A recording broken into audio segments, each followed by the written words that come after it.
Hi hello నమస్తే నా పేరు సురేష్ ఈరోజు ఉస్మానియా యూనివర్సిటీ పరిధి ప్రాంగణంలో మనం అంతా ఉన్నాం కొన్ని శంకుస్థాపన పనుల కోసం కొంచెం అభివృద్ధి చేద్దామనే ఆకాంక్షతో మొట్టమొదటిసారిగా రేవంత్ రెడ్డి ఉస్మానియా యూనివర్సిటీకి అయితే రావడం అయితే జరిగింది తన సీఎం పదవి వచ్చిన తర్వాత ఇది ఒకటోసారి రావడం అయితే మొదటిసారి వచ్చిన తర్వాత దీనికి దాదాపు 7 రోజుల నుంచి దాదాపు వారం రోజుల నుంచి అసలు విద్యార్థులంతా కూడా ఎంప్లాయ్మెంట్ లేక అన్ఎంప్లాయ్ స్టూడెంట్స్ కావచ్చు స్కాలర్షిప్ రాని వాళ్ళంట స్టూడెంట్స్ అంతా కూడా తనను బైకాట్ చేశారు తనను రావద్దంటూ ఏ ముఖం పెట్టుకుంటామంటూ కూడా చెప్తున్నటువంటి పరిస్థితి వాళ్ళంతా కూడా అరెస్ట్ చేసి హోమ్ అరెస్ట్ సైతం వాళ్ళని నిర్బంధించిన తర్వాత ఈరోజు ఎట్టకేలకు రావడం అయితే జరిగింది కొన్ని సాంకేతిక లోపాలు లేదంటే ఇంటెలిజెన్స్ వైఫల్యము ఇక్కడ ఉన్నటువంటి జరిగే విషయాలంతా కూడా తను చెప్పకుండా వివరించకుండా ఈరోజు రావడం ఇనుప కంచెలను దాదాపు అక్కడ ఉన్నటువంటి అంటే సీఎం స్థానం రానినప్పుడు ప్రజాభవన్ ఉద్యమాలు చేసినటువంటి ప్రగతి భవన్లో ఉన్నటువంటి సీఎం అక్కడ నుండి ఇనుప కంచెలు బద్దలు కొట్టేటువంటి తల్లికి స్వేచ్ఛ కలిగినటువంటి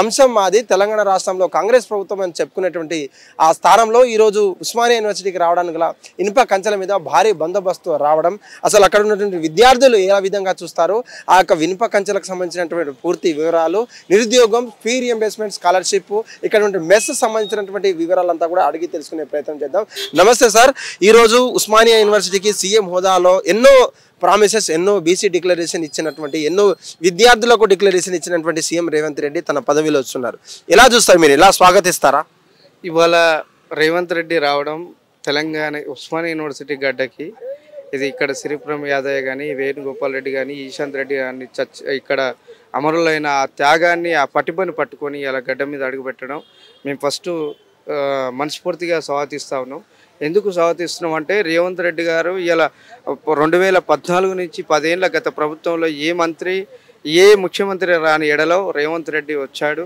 ఇవాళ ఆ ఆకాంక్షతోటే రేపు 64,000 ఉద్యోగాలు మొన్న జాబ్ క్యాలెండర్ వేసి ఉద్యోగాలు ఇచ్చారు రేపు వచ్చే నోటిఫికేషన్ గిడ త్వరలో ఉద్యోగాలు ఇవ్వాలని మేము ముక్తకంఠంతో అడుగుతా ఉన్నాం అదేవిధంగా 8,300 మెస్ బకాయి ఫీజు రియంబర్స్మెంట్ ఉంది అది కూడా చేసేటట్టుగా గాంధీ భవన్ నుంచి కొంతమంది అధికారులు మాకు చెప్పినట్టుగా ఇంటెలిజెంట్ రిపోర్ట్ ఉన్నది అతి త్వరలో లేకపోతే ఒక పెద్ద ఎత్తున ఒక ఉద్యమం చేసే ప్రయత్నాలు ఉంటాయి ఎందుకంటే ఇవాళ ప్రజాపాలనలో ఇవాళ ప్రజలు ఇవాళ రేవంత్ రెడ్డికి 5 సంవత్సరాలు మ్యాండేటరీ ఇచ్చారు కాబట్టి ఈ 5 సంవత్సరాలు మనం పూర్తి స్థాయిలో అందరికీ ఇవాళ ఎవరైనా ముఖ్యమంత్రి అయినా ప్రధాని అయినా అన్ని పక్షాలకు అందరికీ మంచి జరగాలనేది ఎక్కడ ఉండదు మనం గవర్నమెంట్ ప్రైవేటు సెక్టర్లలో ముందు భవిష్యత్తుకి వెళ్ళి తెలంగాణను అభివృద్ధి చేసే విధంగా ఇవాళ ఉస్మానియా యూనివర్సిటీకి రేవంత్ రెడ్డి వచ్చి ఒక మంచి వాతావరణాన్ని క్రియేట్ చేశారు ఇవాళ ఇనుప కంచెలు అని కొంతమంది ఇవాళ కొన్ని పార్టీలు అంటున్నాయి ఎందుకంటే ఇనుప కంచెలు లేని కంచెలా కానీ ఇవాళ ముఖ్యమంత్రి స్థాయిలో వచ్చి ఒక హాస్టల్ ఓపెన్ చేస్తూ ఇవాళ ఉస్మానియా యూనివర్సిటీ తల్లిఒడికి ఎంతో కొంత మంచి చేద్దామని వస్తే దాన్ని కూడా అడ్డుపడుతూ అక్కస్తో వెళ్ళగక్కుతున్న ఫామ్ హౌస్లో ఉండి పెగ్గులు తాగుతూ తన కుట్రలతో కుతంత్రాలతో విద్యార్థులను బలి చేస్తే మళ్ళీ గత 10 ఏళ్ల దాకా బీఆర్ఎస్ పార్టీని ఆదాల పాత్రలోకి తొక్కిపెట్టడానికి మేము సిద్ధంగా ఉంటామని ఈ సందర్భంగా తెలియజేస్తా ఉన్నాం అయితే గతంలో చేసినటువంటి 80 కోట్ల సంబంధించినటువంటి రూపాయలు ఏదైతే ఉందో ఆ శంకుస్థాపన పనుల కోసం మాత్రమే మరొక కొన్ని సందర్భాల్లో సీఎం రేవంత్ రెడ్డి రావడం గత ప్రభుత్వం ప్రవేశపెట్టినటువంటి ఈ యొక్క డెవలప్మెంట్ వర్క్స్ మీదనే తను శిలాఫలకాలు వేయడం కావచ్చు వాళ్ళని నిందించడం జరుగుతుంది ఎలా చూస్తారు నిజంగా కాంగ్రెస్ గవర్నమెంట్ వచ్చిన తర్వాత తన ఆయంలో జరిగినటువంటి డెవలప్మెంట్స్ ఏంటి గతంలో ఇచ్చినటువంటి ప్రామిసెస్ ఏంటి లైబ్రరీ కావచ్చు మెస్ కావచ్చు నూతనంగా ఏర్పడినటువంటి హాస్టల్ కావచ్చు ఏ విధంగా చూస్తారు మీరు నిజంగా కాంగ్రెస్ ప్రభుత్వం ఇచ్చిందంటారా ఇప్పుడు ఏమంటా అంటే గత 10 సంవత్సరాలు నీకు పాలన ఇస్తే నువ్వు చేతనయో చేతగాకో ఒక శంకుస్థాపన చేసినావు దాన్ని నిర్మాణం చేయాలి మరి నిర్మాణం చేసినప్పుడు ఓపెన్ ఎవరు చేయాలి కట్టింది నువ్వానైనా పక్కన పెడితే నిర్మాణం పూర్తయినప్పుడు ఓపెన్ చేయకపోతే అది అలానే ఉంటుంది కదా శిథిల వ్యవస్థలో ఉండి కూలిపోతుంది కదా కూలిపోకూడదు నువ్వు కంచెలేసిన దాన్ని విడదీసి బందీకాలను బద్దలు కొట్టి ఇవాళ దాన్ని ఓపెన్ చేస్తూ విద్యార్థులకు 500 మందికి విద్యార్థులకు అకామిడేషన్ని తను సీఎం హోదాలో వచ్చాడు ఇవాళ సీఎం వస్తేనేమో రావట్లేడు ముఖ్యమంత్రి అంటారు ముఖ్యమంత్రి వచ్చి మంచి చెడు చేద్దామంటేనేమో వస్తున్నాడు ఇనుప కంచెలతోటి భయంతో వస్తున్నాడు అని చెప్తాను ఎప్పుడైనా మనం ఒకటే కోరుకోవాలి మంచి జరగాలి, విద్యార్థులకు నిరుద్యోగులకి మంచి జరగాలి, ఉద్యోగాలు నోటిఫికేషన్ రావాలి, జాబ్ క్యాలెండర్లో ఏదైతే పొందుపరిచారో ఫీజు రియంబర్స్మెంట్ ఇదన్నీ మంచి జరగాలని కోరుకోవాలి. కానీ మనం వస్తున్న అన్నం అంటే నోటికాడికి వచ్చిన కూడును పక్కకు దానే విధంగా కొంతమంది రాజకీయ నాయకులు చేయకూడదు, చేసే తప్పు అని చెప్తా ఉన్నాం. సార్, స్కాలర్షిప్ల గురించి అని చెప్తారు, ఉద్యోగ నోటిఫికేషన్ క్యాలెండర్ ఏదైతే ఉందో దాని గురించి ఏం చెప్తారు? గ్రూప్ 1 కావచ్చు, గ్రూప్ 2 కావచ్చు, గ్రూప్ 3 కావచ్చు, గ్రూప్ 4 కావచ్చు, టీజీ LRBP కావచ్చు, ఏం చెప్తారు మీరంతా కూడా? మరి ఏ ఉద్యోగం నేను ఇవ్వను అని చెప్పలేదు, నేను క్లియర్గా చెప్తా ఉన్నా. పర్టికులర్గా 5 సంవత్సరాలు మ్యాండేటర్ ఇచ్చింది గవర్నమెంట్. ప్రజలు రేవంత్ రెడ్డి గవర్నమెంట్కు 5 years మ్యాండేటర్ ఇచ్చారు. 10 ఏళ్ళు ఓపిక పట్టాం కదా, ఇవాళ కూడా ఓపిక. ఒకవేళ ఇవ్వను అంటే తాడో పేడో తేల్చుడే, ఎవడైతే వాడిని గుద్దుడే. ఎందుకంటే అది ఎంతవరకైనా సరే ఇవ్వను అని ఎక్కడ చెప్పలే. ఇవాళ రేవంత్ రెడ్డి ఎక్కడ ఉద్యోగాలు ఇవ్వలే, బట్టి గారు కానీ ఎవరైనా ఉద్యోగాలు ఇవ్వాలని చెప్పలే. విద్యార్థుల పక్షాన ఉన్నారు, పేద ప్రజల పక్షాన ఉన్నారు. ఇస్తా అంటున్నారు, ఇస్తారనే బలమైన నమ్మకం ఉన్నది, ఇస్తాడని ఆశిస్తా ఉన్నాం. విద్యాశాఖ మంత్రి లేనటువంటి రాష్ట్రం విద్యాశాఖకు సంబంధించినటువంటి పోర్ట్ఫోలియో తన దగ్గరనే పెట్టుకొని విద్యార్థులతో, అక్కడ ఉన్నటువంటి PhD స్కాలర్లతో కావచ్చు, మేధావులతో ఫీ రియంబర్స్ కావచ్చు, ఎడ్యుకేషన్ పాలసీలు కావచ్చు, రెగ్యులర్ SFC కోర్సులకు రెగ్యులరైజ్ చేయడం కావచ్చు, ఇటువంటి అనేక విషయాల మీద రోజు ఏదో ఒక రకంగా ధర్నాలు, నిరసనలు చేపడుతున్నటువంటి కాకతీయ యూనివర్సిటీ కావచ్చు, మహాత్మా కావచ్చు, ఉస్మానియా కావచ్చు, ఆ యొక్క జాబ్ క్యాలెండర్ ఎలా చూస్తారు? ఆ విద్యాశాఖ మంత్రి ఆ యొక్క పోర్ట్ఫోలియోని ఎలా చూస్తారు? లేనటువంటి విద్యాశాఖ మంత్రి గురించి మీరు ఒకసారి మాట్లాడాలంటే ఏం మాట్లాడతారు మీరు?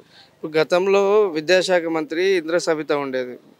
తను SSCనో 5th class చదవలే, ఇంటర్మీడియట్ కూడా దొంగ సర్టిఫికేట్ పెట్టుకొని వచ్చిందనేది ఆ కార్తిక్ రెడ్డి చెప్పిండు, వాళ్ళ కొడుకే చెప్పిండు. నేను చెప్పడం కాదు, వాళ్ళ కొడుకే చెప్పారు. ఆమె లాస్ట్కు మళ్ళీ మల్లారెడ్డి దాంట్లో సర్టిఫికేట్ తెచ్చుకుందట. నేను ఒకటే క్లియర్ చెప్తా ఉన్నా, అంతో కొంత చదువుకున్నాడు, త్యాగం చేసిండు, కొట్లాడుతున్నాడు. విద్యాశాఖ మంత్రి నాకే ఉండాలనే జీవో తీసి తెలంగాణకు చెప్పలే. ఇవాళ 3 మంత్రులు ఉన్నాయి, 3 మంత్రుల్లో ఒక మంత్రికి విద్యాశాఖ వస్తుంది. ఇవాళ విద్యాశాఖ తన దగ్గర ఉన్న అక్కస లేకుంటే పని కావాలన్నా విద్యాశాఖ తన దగ్గర ఉందనే ఆవేదన వ్యక్తం చేస్తూ ఉన్నవా, అది ఒకటి క్లారిటీ ఇవ్వాలి. ఇవాళ కొంతమంది నేనేమంటున్నా విద్యలో ఇవాళ విద్యా నోటిఫికేషన్ ఇచ్చిన వెంటనే ఇవాళ పూర్తి స్థాయిలో పూర్తి లక్ష్యాన లేకుండా ఎగ్జామ్లు జరిగారు. ఇవాళ పేపర్ లీకేజీలు కానీ ఇవాళ వేరే అలవాటు కాకుండా ఇవాళ క్లియర్గా అన్నీ జరుగుతూ ఉన్నాయి. మీరు అంటున్న ధర్నాలు దీక్షలు గతంలో జరిగినాయి, కానీ ఇక్కడ ధర్నాలు దీక్షలు కాదు.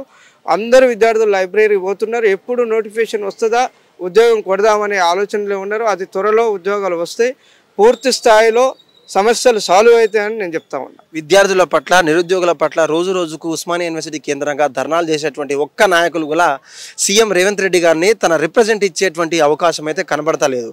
అయితే గత రోజులుగా జరిగినటువంటి ఈ యొక్క అల్లర్లు, ఈ యొక్క ఘర్షణల కేంద్రంగానే వాళ్ళ హోమ్ అరెస్టులు కావచ్చు, ప్రివెంటివ్ అరెస్ట్ చేసినటువంటి పరిస్థితి. మీరు మాత్రమే అలైడ్ యూనియన్స్ మాత్రమే మాట్లాడి మీ యొక్క వాళ్ళ స్వేచ్ఛను భంగం కలిసినటువంటి కాంగ్రెస్ ప్రభుత్వం ఈ యొక్క పోలీస్ జులం వాళ్ళ అరెస్ట్ పట్ల మీ యొక్క ఎలా ఉంటుంది? మీ యొక్క భావన ఏంటి వాళ్ళ అరెస్ట్ పట్ల? నేను ఒకటే చెప్తున్నా, ఇలా హౌస్ అరెస్ట్ అయ్యారంటే హౌస్ అరెస్ట్ ఎవరయ్యారు? ఇప్పుడు నేనేం హౌస్ అరెస్ట్ కాలే కదా. ఇవాళ హౌస్ అరెస్ట్ వాళ్ళ BRS BJP అట్లా పార్టీ పరంగా లైన్ పట్టుకొని వచ్చిన వాళ్ళు అరెస్ట్ అయ్యారు వాస్తవానికి. ఇప్పుడు పార్టీ పరంగా ఇప్పుడు మీరు ఉన్నారు, మీరు జర్నలిస్టే గారు మైకు పట్టుకొని వస్తున్నారు అంటే మీకు ఏమనిపిస్తుంది? ఇవాళ విద్యార్థులు పార్టీల పరంగా విద్యార్థులు వచ్చినట్టున్నా ఇవాళ జెన్యున్గా రేవంత్ రెడ్డి కలవను అని చెప్పలే. ఇవాళ చాలామంది విద్యార్థులు రెడ్డి సింగ్ కానీ బైర్నారద్ కానీ చాలామంది విద్యార్థులు లోపల ఉన్నారు. మేము కొన్ని కారణాల వల్ల ఇక్కడే ఉండిపోయాం. లేకుంటే మేము రిప్రజెంటేటివ్ ఇవ్వడానికి విద్యార్థుల పక్షాన రేపు నేను ఒకటే చెప్తాను, నోటిఫికేషన్ అయినా ఫీజు రియంబర్స్మెంట్ అయినా మేమే మొదలు పెడతాం ఉద్యమం అని చెప్తా ఉన్నా క్లియర్గా. ఇవాళ ఫీజు రియంబర్స్మెంట్ మ్యాండేటరీ ఇచ్చారు ప్రజలు, 5 సంవత్సరాలు ఇచ్చారు. 5 సంవత్సరాలు మ్యాండేటరీ పూర్తయ్యేలోపు కాకపోతే మేమే ఖచ్చితంగా మరో ఉద్యమం జరుగుతుంది.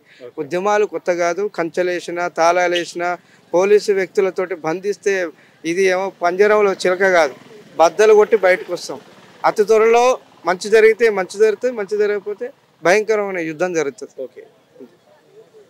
రైట్, ఇది పరిస్థితి. కొట్లాడి తెచ్చుకున్నటువంటి తెలంగాణ రాష్ట్రానికి దిక్సూచి అయినటువంటి ఉస్మానియా యూనివర్సిటీలో ఈరోజు సీఎం హోదాలో వచ్చిన తర్వాత ఇక్కడ గత ప్రభుత్వం చేసినటువంటి కార్యకలాపాలు కావచ్చు, శంకుస్థాపనలో వాళ్ళను మైమరిచినప్పుడు వాళ్ళను కేంద్రం ఉన్నటువంటి వాళ్ళ నిధులతో కావచ్చు, స్టేట్లో ఉన్నటువంటి నిధులతో కావచ్చు, స్కాలర్షిప్లు కావచ్చు, రీసెర్చ్ స్కాలర్లకు ఉన్నటువంటి స్టైఫండ్లు కావచ్చు ఇచ్చేందుకు మేమంతా కూడా దావత పడుతున్నాం. విద్యాశాఖ మంత్రి లేనటువంటి ఈ యొక్క తెలంగాణ రాష్ట్రాన్ని నా దగ్గరే ఉంటే మీకు ఇంకా అక్కసెందుకంటూ కూడా చెప్తున్నటువంటి పరిస్థితి. కొంతమంది విద్యార్థి నాయకులు కావచ్చు, ఆ ఫీ రీఎంబర్స్మెంట్ జాబ్ క్యాలెండర్ లేని ఎడల వాళ్ళంతా కూడా కొట్లాడుతున్నటువంటి నాయకులంతా కూడా హౌస్ అరెస్టులతో పాటు ప్రివెంటివ్ అరెస్ట్ కూడా చేశారు. కొన్ని యూనియన్స్ కావచ్చు, విద్యార్థుల పక్షాన, విద్యార్థుల సమస్య పక్షాన వాళ్ళకు ఉన్నటువంటి రిప్రజెంటేషన్ ఇచ్చే నాయకులను మాత్రమే కొంతమందిని విడుదల చేసి సీఎం గారిని కలిసేటువంటి అవకాశం ఇక్కడ నుండి పోలీస్ సిబ్బంది కల్పిస్తున్నారు.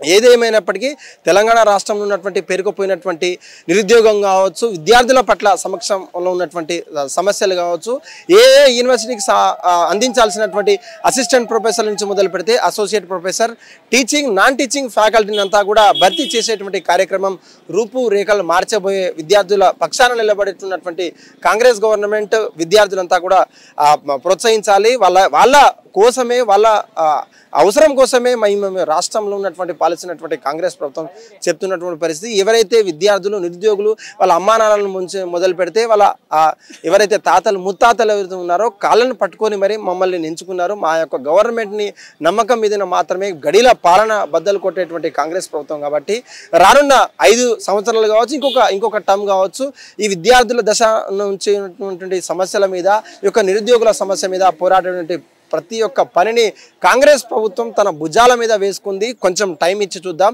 గతంలో చేసినటువంటి 10 సంవత్సరాల బీఆర్ఎస్ పాలన ఏ విధంగా ఉందో కేవలం ఫామ్ హౌస్ నుంచి, గడిల నుంచి పాలన చూసాం. మాకు కొంచెం టైం ఇవ్వనట్టు కూడా విద్యార్థుల పక్షాన మాట్లాడుతూ యూనివర్సిటీలో పలు సంక్షేమ పథకాల ప్రారంభించి అక్కడ హాస్టల్ కావచ్చు, మెస్ కావచ్చు, లైబ్రరీ శంకుస్థాపన చేయడానికైతే రేవంత్ రెడ్డి గారు వచ్చినట్టు మనకంతా కూడా సమాచారం అందుతుంది. కెమెరామ్యాన్ ప్రవీణ్తో కలిసి సురేష్, ఉస్మానియా నుంచి. హిట్ టీవీ యాప్, ఇందులో short news, live news, entertainment shows, movies, digital magazines తో పాటు మీ జిల్లా వార్తలను కూడా ఫ్రీగా చూడొచ్చు. ఇంకెందుకు ఆలస్యం, వెంటనే హిట్ టీవీ యాప్ ని డౌన్లోడ్ చేసుకుని ఫ్రీగా ఎంటర్టైన్మెంట్ పొందండి. Hit TV app. Hit TV app. Please download hit TV app. Hit TV app ని ఫ్రీగా డౌన్లోడ్ చేసుకుని ఎంజాయ్ చేయండి. మీకు నచ్చిన ఎంటర్టైన్మెంట్ కోసం హిట్ టీవీ యాప్ ని ఫ్రీగా డౌన్లోడ్ చేసుకుని ఎంజాయ్ చేయండి. హిట్ టీవీ యాప్ ని డౌన్లోడ్ చేసుకుని ఆస్వాదించండి, ఆశీర్వదించండి. ఇంతమంది సెలబ్రిటీలు హిట్ టీవీ యాప్ ని డౌన్లోడ్ చేసుకోండి అని చెప్తున్నారంటే ఎంత మంచి యాప్ ఆలోచించండి. అమెరికా అమెరికా అమెరికా అమెరికాలో చదవాలనుకునే వాళ్ళకి విశ్వసనీయమైన పేరు మన శౌర్య కన్సల్టెన్సీ. UK లో 1 year masters, UK లో 1 year masters, 2 years work permit up to 5 years visa. Contact Saurya Consultancy. Contact 89851 89851.